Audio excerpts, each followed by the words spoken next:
Here at Jane Sanders Stadium, a packed house expected for what should be an incredible Sunday between two. And the hit parade was the home run party. 4 long balls smashed by the Stanford. They're going to find a way to get on base, and Lindsey Grind, she is the one that is going to be in the circle. She can be fiery. She has good stuff. If she brings her A game, that's what she's going to have to do today to find a way to stop the Cardinals. It is Oregon hole, and Stephanie Maake also moves up a couple of spots. With California gets the start once again in the circle at 15-5. Of a staff of 3 that you've kind of stuck with. Only a couple innings in the first game against Oregon in this regional that Chung threw. You know, we talked about it. Which pitcher would Stanford go with? I think that you go with your ace in a final. See how long she can go. But Alyssa Houston in that first game was pretty phenomenal. 2 straight out of the zone from Chung as Lashar digs back in. You see the scouting report on Kylie. Now she's going to throw in the low 60s. She has vertical break up and down, and then a changeup as well. And really to get the strike call low in the zone or up. Try to feed the defense with those pitches. Pop flies, ground balls, and then mix that changeup to keep batters off timing. That is the goal for Kylie Chung in the circle. Kylie Lashar 4 for 9 here in Eugene.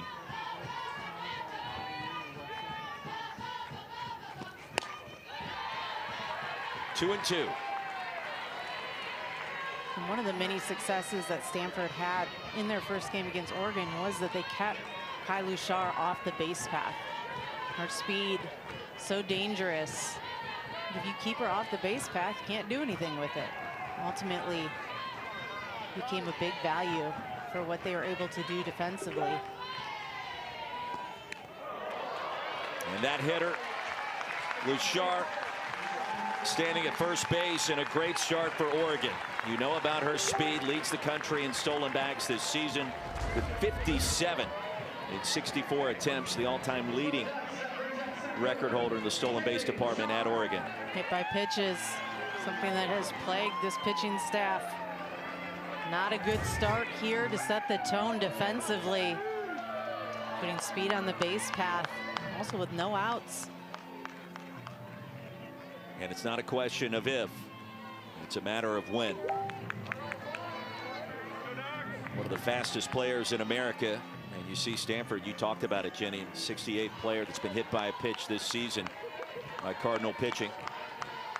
And now the younger sister, Kedri Lashar. Both seniors, both at the top. Coach Lombardi's batting order today, and a first pitch strike from Chung. What's interesting about this to me is that with Paige Sinicki in the 2 spot, which is what has been typical of their lineup, you typically see her work to kind of drop a bunt, a sack bunt situation. But with Lashar now in the 2 spot, hitting as well as she is, different dynamic. 5 for 11 this weekend. This one will stay up long enough for Emily Jones.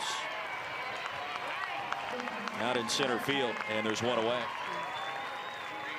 That was kind of my thought. You'd expect to see Kedri Lashar go and work to swing away. Instead, take your chances at contact hitting there, more so than a sack bunt to move Kylie Lashar over. But now a situation where you're probably expecting to see some sort of base stealing here.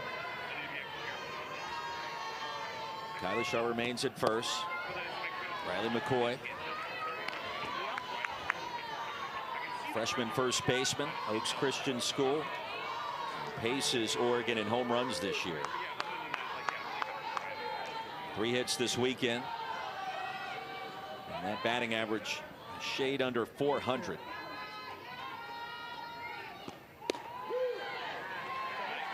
One and one. Well, the Oregon Ducks have taken the long road to get to this Sunday after losing to Stanford yesterday 14-1. Bounce back victory late last night against Weber State. The quick turnaround today. Been an entertaining regional thus far with all 4 teams. And you kind of got the sense the brackets came out. There'd be a good chance that Oregon and Stanford would be at it at least twice. And a brief stoppage in play here, as not sure what happened, but Jessica Allister out of the dugout for the Cardinal for a moment. And our home plate umpire Smokey Eds took notice, and we're set to resume play. Ball and a strike to Riley McCoy. Bouchard takes off. Called strike, and the throw not in time. Fourth stolen base here in Eugene this weekend for Kyla Jar, and number 58 this season. Like you said, not if, but when. And this was one of the better throws we've seen in this region, but still not in time with the speed that you see from Kyla Jar. A great jump, and with great speed and great on time from the release, she gets to second base. How important is it for Oregon to get off to a really strong start today?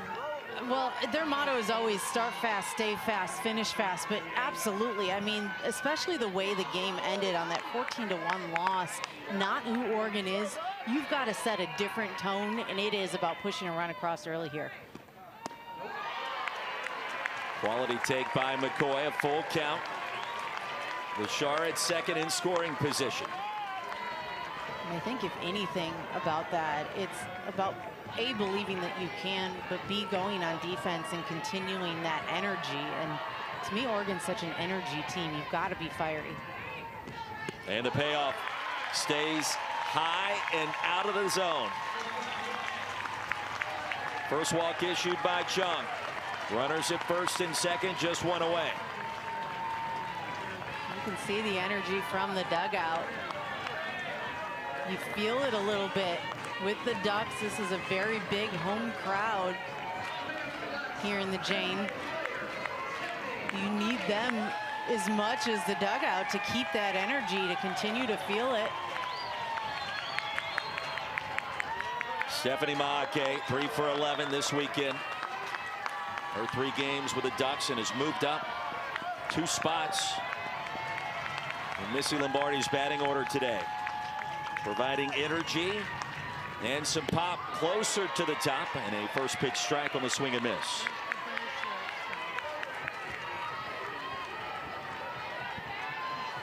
San Diego native, Big Ten all-freshman team this year.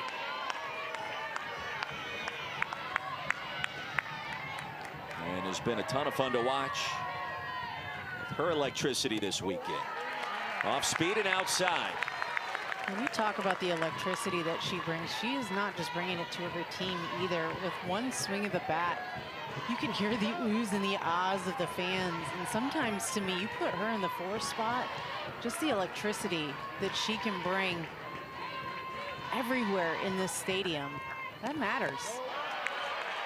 Ball got stuck right on the chalk. Bouchard racing into third.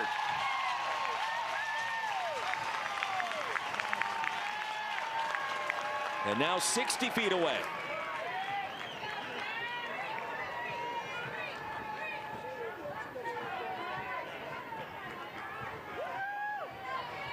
And speed will get you. That ball didn't even get away from Clemens. She just couldn't locate it for half a second, and that was enough for Bouchard to get all the way to third. So she advances on the pass ball. Maake takes high again, and it's 3-1. So Chung struggling to find that strike zone here early. Not only that, you got a 3-1 count. You're in a first and third situation with speed at third. To me, you make any kind of throw towards second base at this point, Bouchard's going to take home. You've got to know what to do here. She may take it straight into the Oregon dugout with the first run of the game. Pitch comes in low. Maake with something to say to this capacity crowd. And the Ducks have him loaded. Second walk issued by Chung.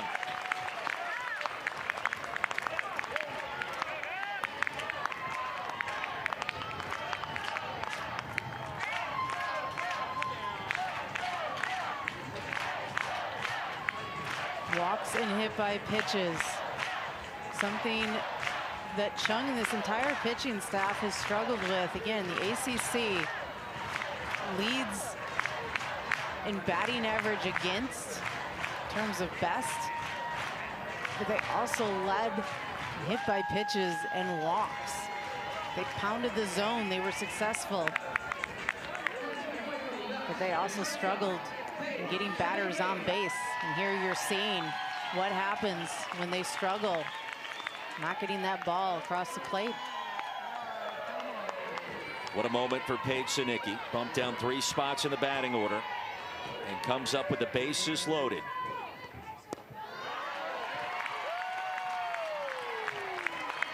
Bouchard advancing to third. They changed it from a pass ball to a wild pitch.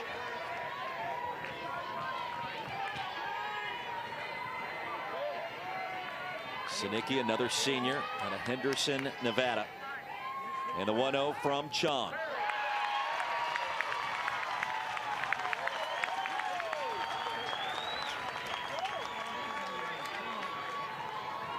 "13 balls, 7 strikes." Just missing entirely too much in the zone.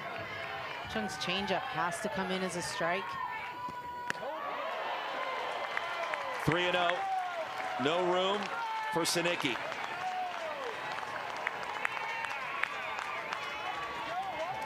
Well, the Ducks have to win 2 today. It is a long road to get to the Supers, but a great start imperative. They are on the verge.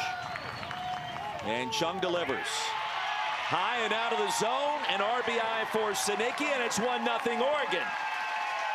3 straight walks. And Jenny, the Ducks still have him loaded without a base hit and already a 1-run advantage. And I think if you're saying, you know, why isn't Stanford considering a pitching change at this moment? It's because they don't have depth in pitching. And you have to allow, and Coach Allister talked to us about this, you have to work your pitchers through tougher situations and leave them in maybe a little longer than you're typically used to. Make them fight through situations because you don't have the depth to switch them out as quickly as you normally would. And now 11 straight out of the zone for Chung. Make it 12. Emma Cox, hard-hitting catcher, the Oregon hitter. 12 straight balls thrown by Kylie Chung. That one not missing by much, but still not getting the strike call on it. At this point, you've got to feed the plate. Force these Oregon batters to hit the ball. Much better pitch there. There's the changeup in the strike zone. Kylie Chung was successful in the regional with that pitch. That's where she's got to trust herself, trust her stuff, trust her defense. Cox, the freshman out of Thornton, Colorado. 2 for 9 this weekend here in Eugene. And excuse me, swing, she did go around. Smokey Edds confirms. And it's 1-2, and that's a big call. And his first time that Chung has gotten ahead in the count. And it does break the plane of the plate. Good call by the first place umpire, Todd Foy.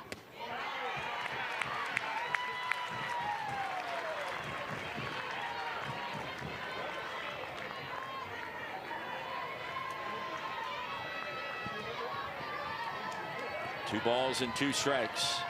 Bases loaded, 1 away. 1 run is in for the home team, Oregon, that technically is the visitor today in batting first.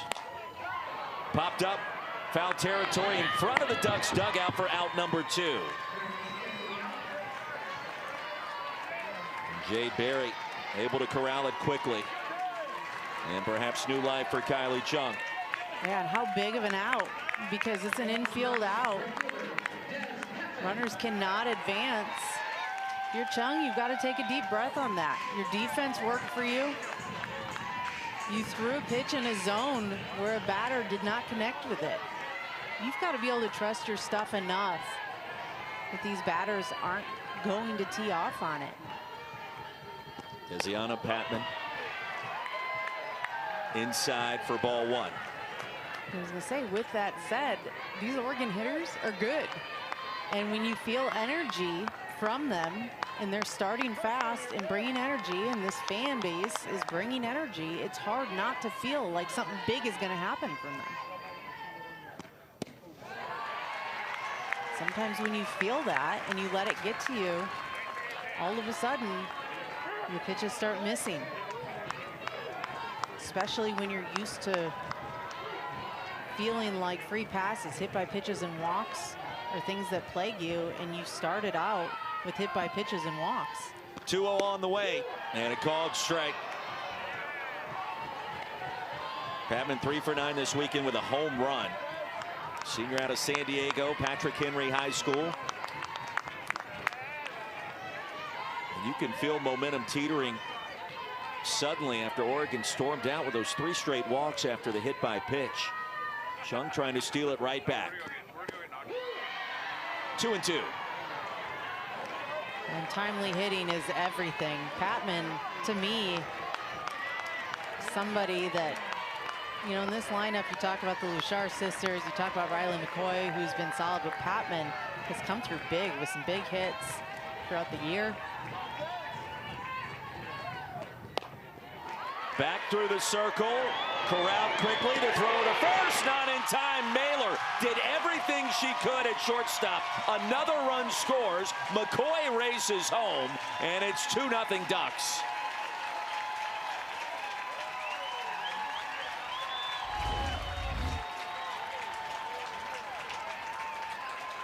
And this one almost looked like it had the opportunity to potentially take second, but no, not an opportunity at second on that replay. Mailer, no room for second. A throw to first was too late. That ball was just a slow roller.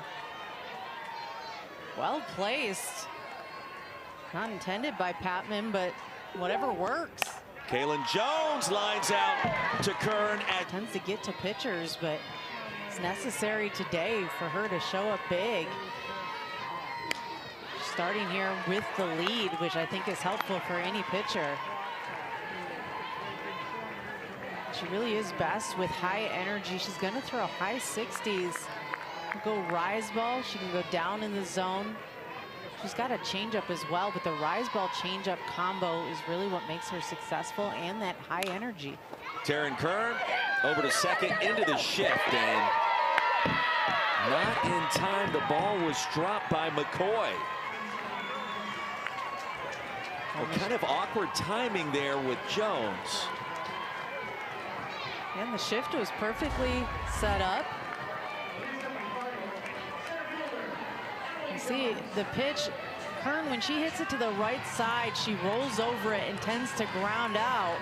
But as soon as it was bobbled here, it ended up just kind of being like a bullet to first base by Jones. Almost too hard. Dropped. And the ball stops dead right beside home plate. And finally ruled foul. So E4 puts Kern over at first. And after a 16-minute top half of the first inning, already things have become quite interesting in Eugene. And even here, a shaky first couple pitches by the defense here from the Ducks. E4, that bunt there. There's some questioning. Cox didn't pick it up right away. Home plate Smokey Eds wouldn't call it foul until she touched it. Everybody staring at him until he would call it. I think Cox then called a timeout just to kind of have a little bit of a reset there in the circle to say, okay, let's take a breath for a second. Reset ourselves. Emily Jones, 5 hits this weekend. Down the left field line in foul territory. And Kyle Luchar grabs it for out number 1.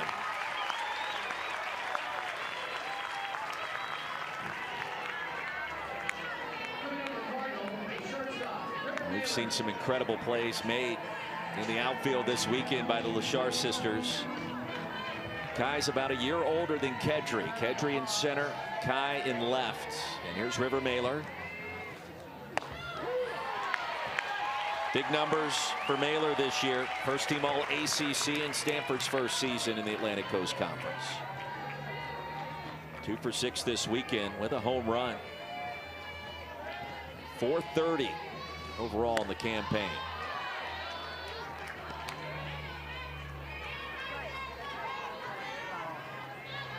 Well, I think you and I debated all morning long, what would Stanford do in the circle? Would it be Alyssa Houston? Would it be Kylie Chung?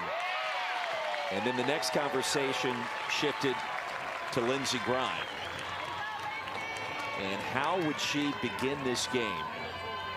Would it be the pitcher we saw against Weber State right away? One out of the bullpen yesterday, which wasn't bad as the rise ball stays high and towards the backstop. And Kern advances on the wild pitch.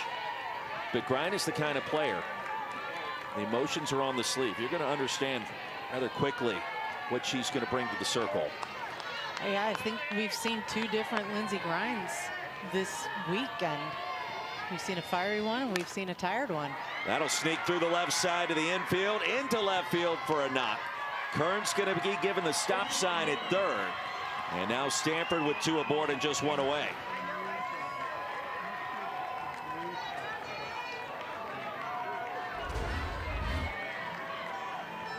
This is a lineup that'll kind of wear you down. They'll just get their barrel on it. This was the tip of the bat. Mailer just sends it through the infield in the 5-6 hole because of that wild pitch. Kern's at second already. Now first and third situation for Stanford. Staying aggressive on the pitches for Grine. And when you have a high energy pitcher, energy means everything.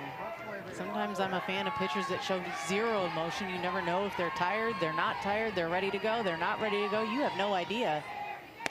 High energy pitchers, you can see it all, which means that you have a high expectation or a high responsibility to continue to show that energy regardless. I think we've seen a little bit of a roller coaster from Grine in that energy.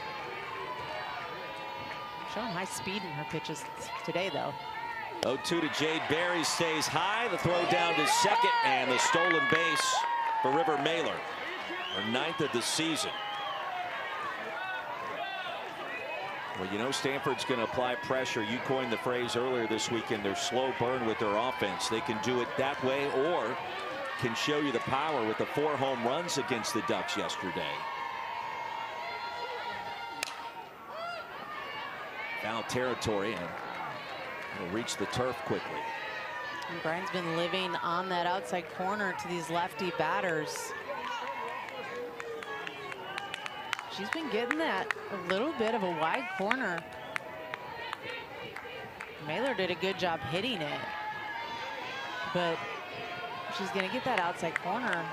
Maybe work that ladder, throw it a little bit further out. She's doing a good job, Brian, getting ahead on these batters as well. To the backstop, Kern going to try to get home, and she does, sliding in safely. And Stanford responds right away.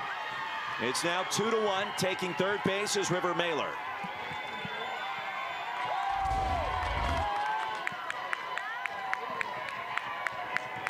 And this one just getting away from Grine. That's her second wild pitch. Bounces off the wall. Takes a bad hop and gets away from Cox. Nothing they can do about that. Taryn Kern gets 2 bases on wild pitches that ultimately allows her to score. And those are the things, if you're Oregon, you cannot give Stanford anything.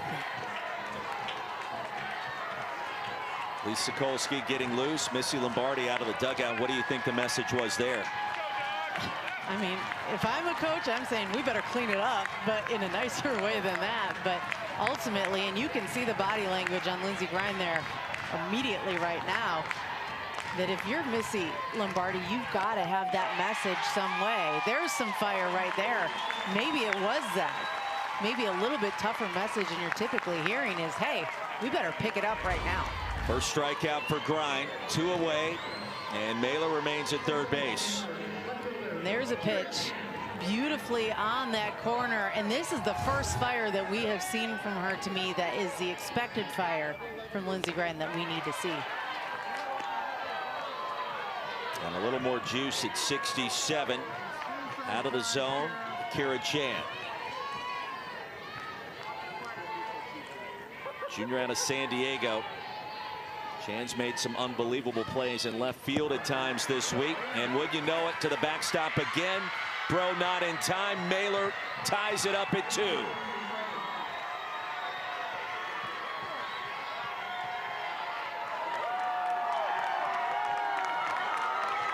Well, it has been feast or famine in this first inning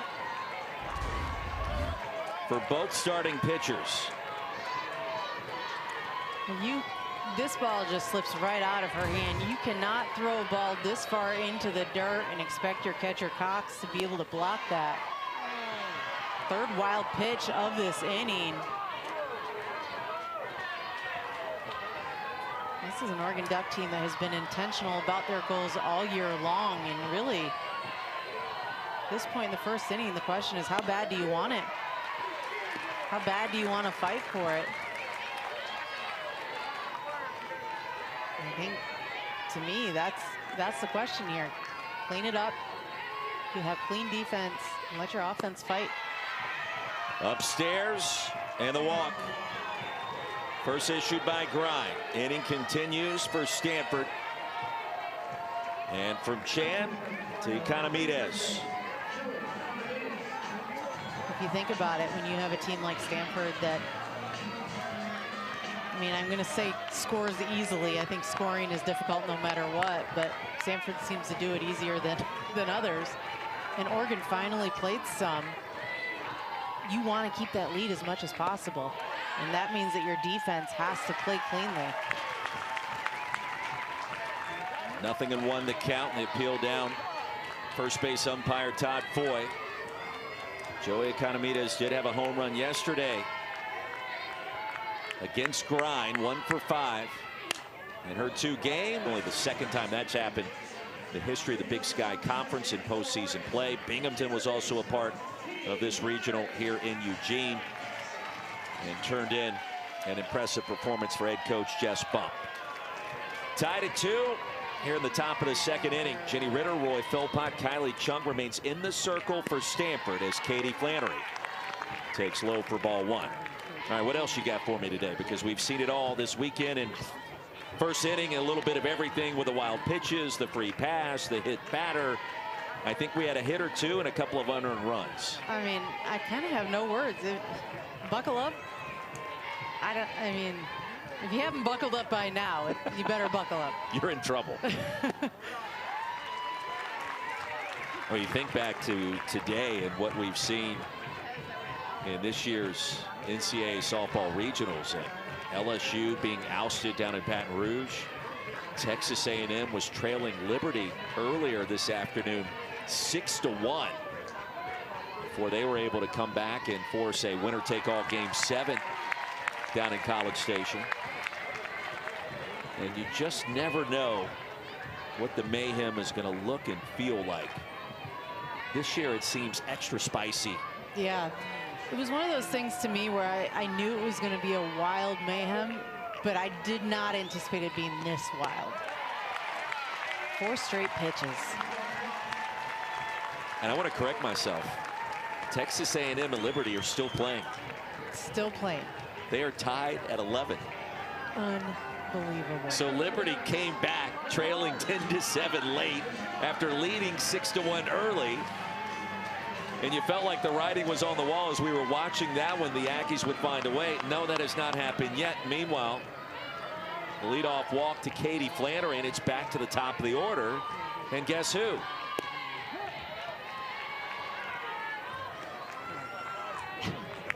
The speed on the base path. It's mayhem, y'all.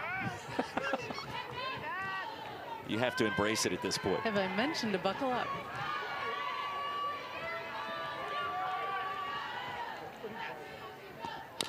Again, this is why free passes matter, right? You put too many free passes on, you put too many runners on the base path, you see Kai Luchar too much. I mean, this is part of a game plan to me, both as a pitcher and a defense. Avoid the batters that are the most difficult to face. To me, that's like #1 of a pitcher.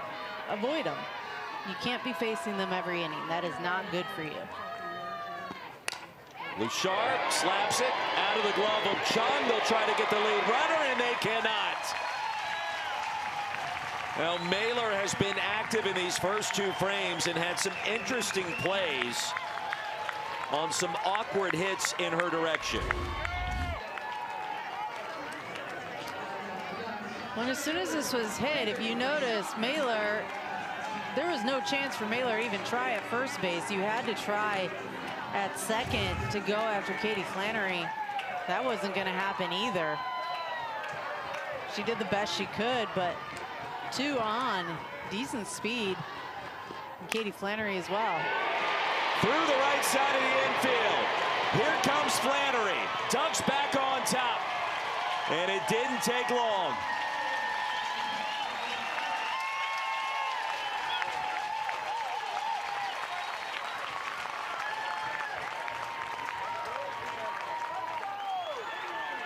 The walk in back-to-back singles. Oregon with runners at second and third. And they'll give Luchar the double as she advances quickly. And it's 3-2. And Kedri Luchar, to put her in that 2 spot, the way she's been hitting, to me, it's one of the best coaching decisions Missy Lombardi could do. Just because she has been so phenomenal at being able to put the ball in play. She does it so quickly too. She connects with the ball, and with the speed of Kai Luchar and even Katie Flannery in that 9 spot, to be able to put them on and score some RBI in that position, I love the decision. I think it's great.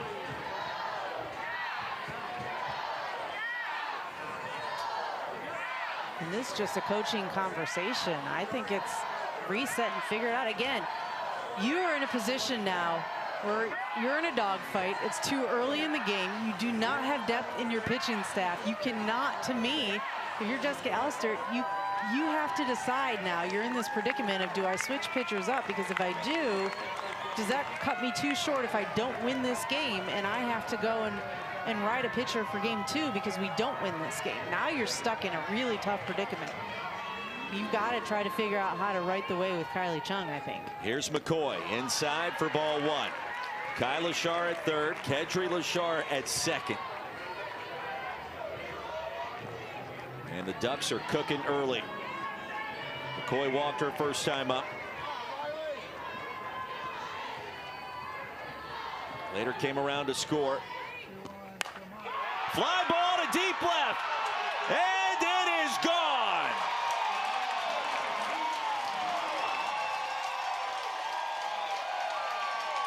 The 3-run jack.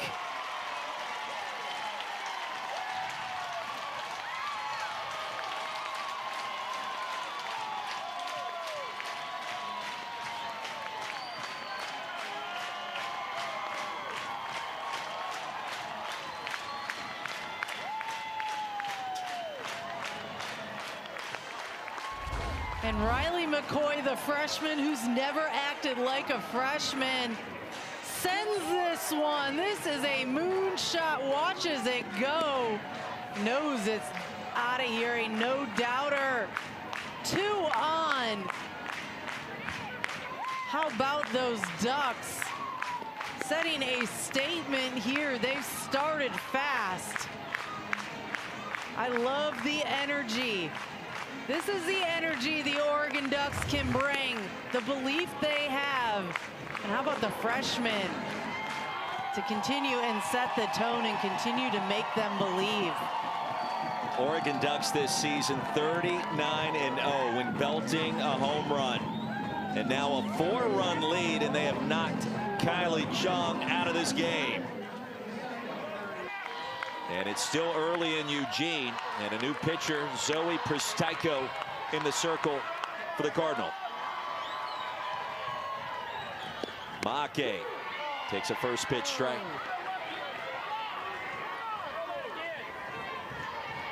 Well, you could feel this venue come to life in a different way than it has so far this weekend. Pristaiko at 12-4 this season. And now it's 0-2. Yeah, I feel I mean, that was a tough decision that, you know, from a pitching perspective, I feel like Coach Allister had to make the decision of, I'm gonna either have the tough talk and say, hey, figure it out, or I have to make the pitching decision, and it was maybe one pitch too late. But McCoy is such a tough out just as a freshman. Back up the middle, Maake reaches first, the ball gets to the wall. Jones unable to come up with it cleanly. Listen to this crowd.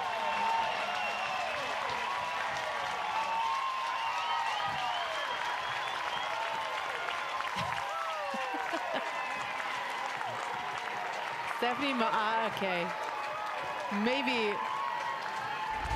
the most electric and exciting player. These fans love her. The team loves her. Another freshman that connects with a pitch off Prostaico.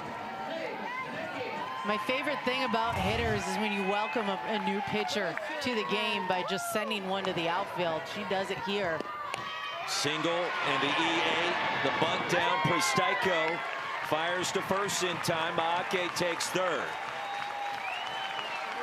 Oh, the sacrifice has Oregon with another run just 60 feet away.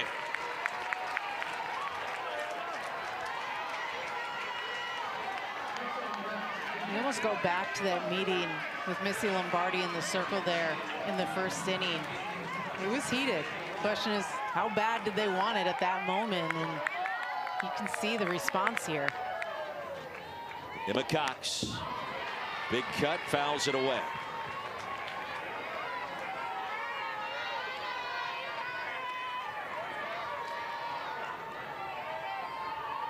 Cox, a three sports standout for Flatirons Academy over in Thornton, Colorado. Helped lead that program to a state title in basketball. 2 straight seasons. Also an all-conference performer in volleyball. And the Ducks tonight on fire with runners in scoring position. Already 3 hits. Cox to left center. Maake's going to tag. Throw will be cut off. 7-2 Oregon.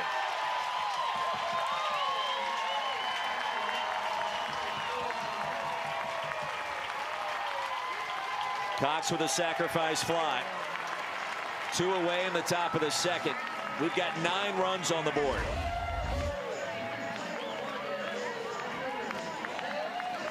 And this is an elevated pitch. Cox goes up and gets it. Gets enough distance for Maake to tag and go. How about firing the fans up?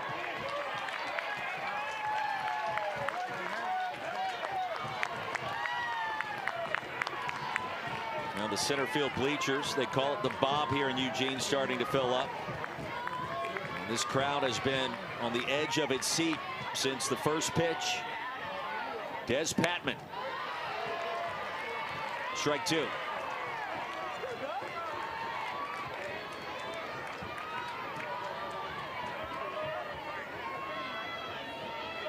Prostaico has deceptive spin. She's gonna have to use it. Mix it up, mix that changeup. It's hard to walk into a game when you've got a team that has all the momentum on their side. They're feeling it, especially for a young freshman.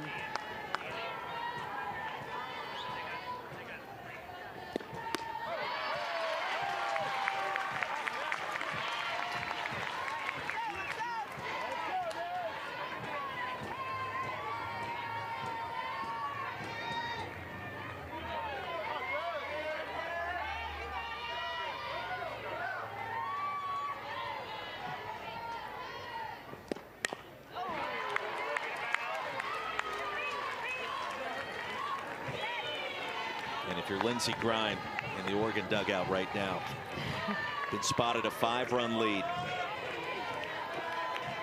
You think about her mentality and what it's going to take.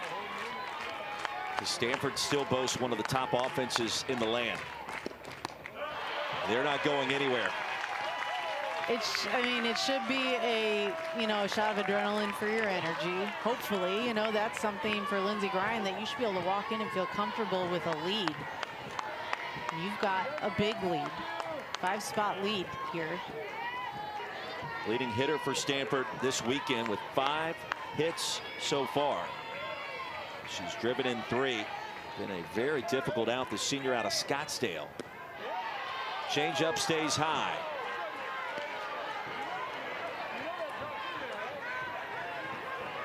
Now that Texas A&M Liberty game, 14-11. Extra innings currently in the 8th down in College Station. The winner of that regional faces the winner of this regional. And we felt as if that winner had been decided 2 or 3 different times today, either forcing a game 7 or Liberty going to run away with it. Then the Flames come back, and now A&M has rallied yet again.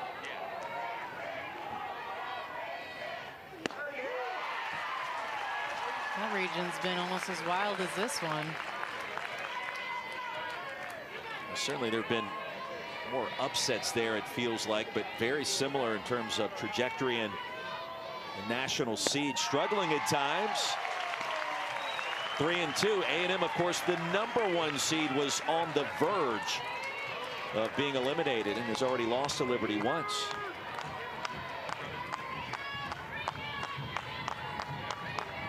Payoff from Grind, one of the top pitchers in America. Singled right past the circle. Jones up with it and fires in time.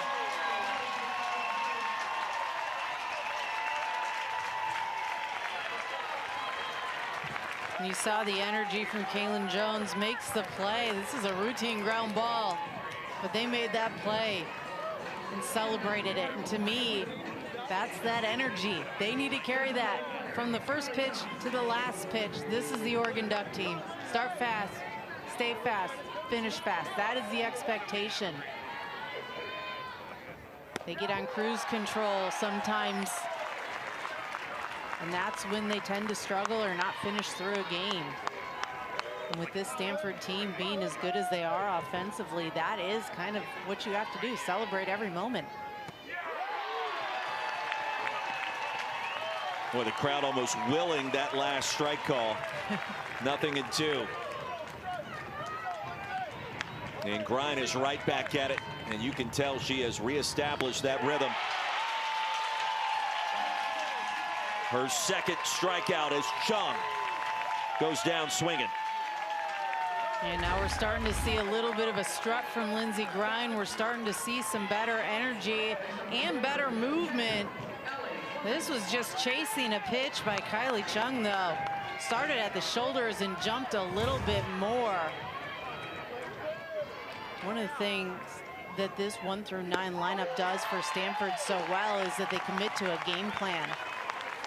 And they're very disciplined. If they begin chasing and expanding a strike zone, getting away from the game plan, that's when they are less successful.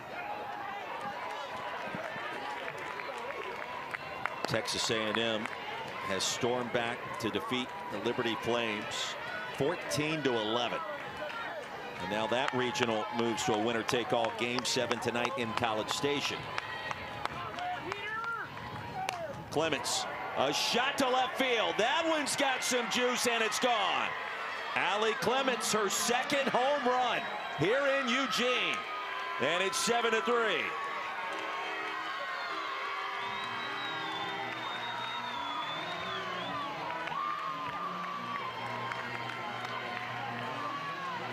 Allie Clements in that 9 spot. She has come up big.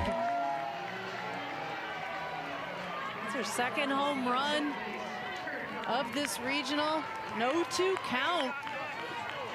Pitch way too close to give up a home run when you've got 2 strikes on a batter working the ladder. Stanford's 99th home run of the season. Talk about a slow burn. We saw them do this before. Solo home run, 4 of them against Oregon before. You and I looked at each other during that last break. We pointed to the scoreboard and I said, Jenny, Oregon stays at 7 runs. That may not be enough in a game like this. It's got that 15-14 kind of vibe to it. There's a weird calmness about the Cardinal dugout right now that makes me feel like they don't think there's a second that they're out of this game right now. Shift is on for Taryn Kern. She'll go the opposite way and foul it away.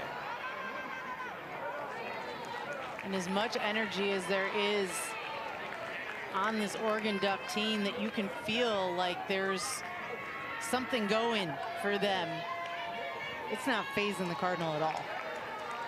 Very interesting. Usually you feel defeat already, and there's a lot of ball game left.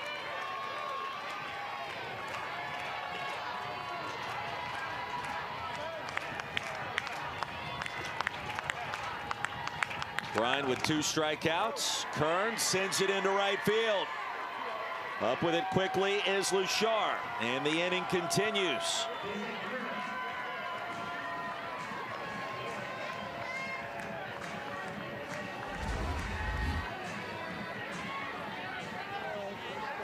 And Taryn Kern is such a solid hitter.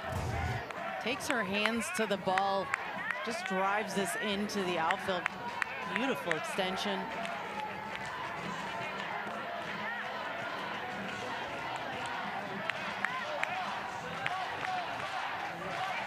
Missy Lombardi out of the dugout, now back to it. Crowd re-engaged, imploring Lindsey Grine.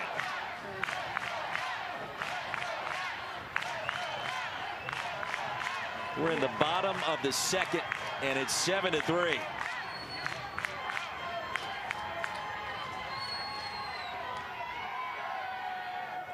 Emily Jones to left center field. That one slicing away from Luchar. Oh, and she made the catch. With Liberty and Texas A&M headed towards a winner-take-all Game 7. That could prompt some interesting circumstances when it comes to potentially hosting next week. We'll talk more about that deeper into this game, and perhaps later on tonight what could be a Game 7 in Eugene. But I think you and I both felt the energy that she was talking about. I don't want to suggest it was a nervous energy, but certainly on edge as Kaylin Jones gets it to Kern off the glove of the Stanford pitcher. And the leadoff batter aboard again for the Oregon Ducks.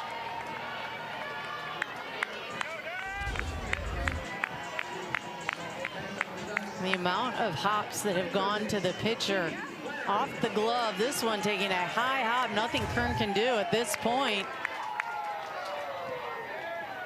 These batters, these slappers using the ground, pounding the ball into the ground has been successful today so far. So Jones aboard on the single to second base, and it's back to Katie Flannery.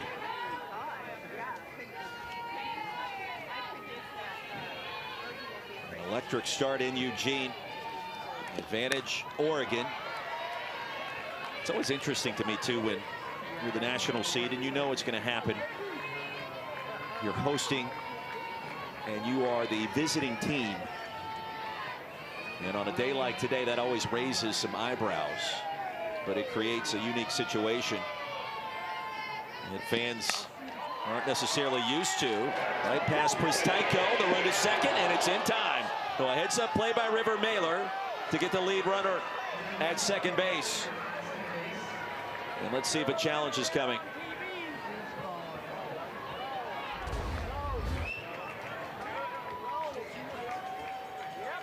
I think this was a heads up. This was kind of like a little bit of a knuckleball. Prosecco holds back on it. Ooh. That was closer than it looked. To me, I thought it looked like Mailer got her foot down. I think she does here. You can kind of see some space there. Mailer's foot is on the bag there. A little bit of space between the sliding mitt and the bag. It's interesting because Mailer and Kern were both at second base at the same time, and Kern, it felt like, was stepping on the bag almost at the same time that Mailer was. Yeah, it was good heads up for Mailer to take it herself instead of trying to make that toss. That could have gotten a little bit wonky and maybe caused some bobbling or even more time. Well, Missy Lombardi came out of the dugout, and that enabled a little more time to pass to understand whether or not a challenge would be warranted. It was not, and that was the right call on Oregon's part, and there's one away. So it's back to the top of the order. And you and I have talked about this all weekend long. In the game last night against Weber State, it felt like for 4 or 5 innings in a row, Kyla Schar was leading off or batting at some point in those frames. And again, now in our 3rd inning, this is the 3rd plate appearance for Kai. Yeah, and again, Kyla Schar coming up every inning. That sounds like a nightmare to me as a pitcher, like a nightmare. You do not want her speed up that often. The plus, at least for Stanford, is that there has been a runner on base 2 of those 3 times in front of her. And so it has limited her ability to steal on the upside, if there is one.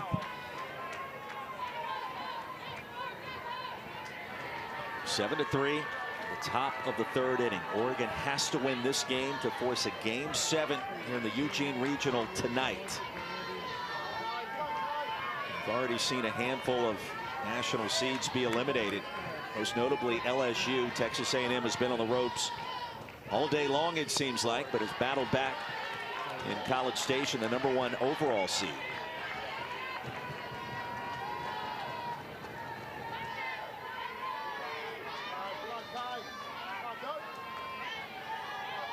Nebraska ended up advancing to the Supers in Baton Rouge, shutting out Southeastern Louisiana earlier today.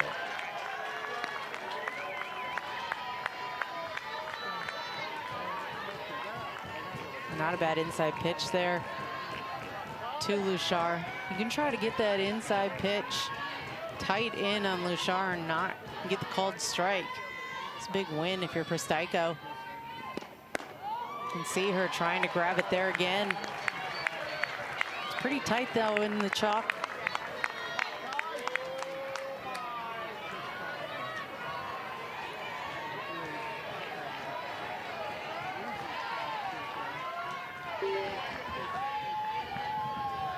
Pristaico delivers the payoff. And into foul territory just past the reach of Economides.